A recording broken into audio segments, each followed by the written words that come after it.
These guys vanonzi ana majarajaros ndo vakaona varinyatso kuwedzera fuel pamoto wagara zvavo uri kuita kuvirima the ruling party ZANU-PF.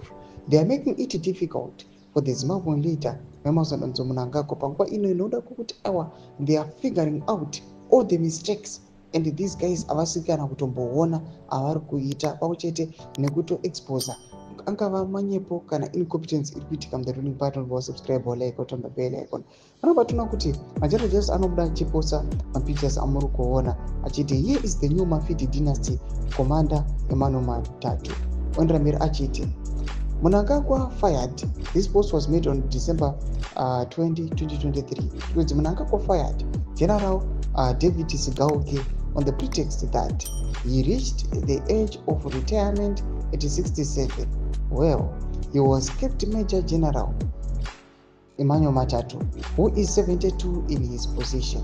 General Valerio Swanda is 69. He brought back Malava at 70.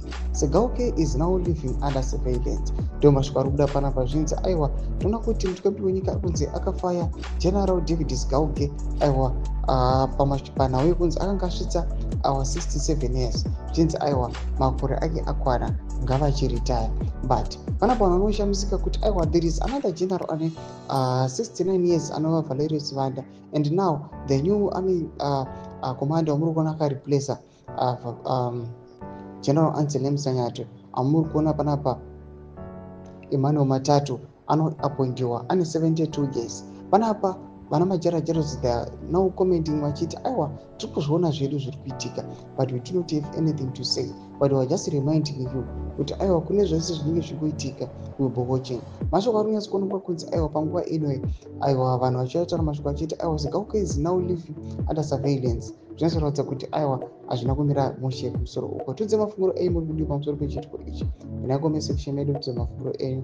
So subscribe or like, so turn the bell icon.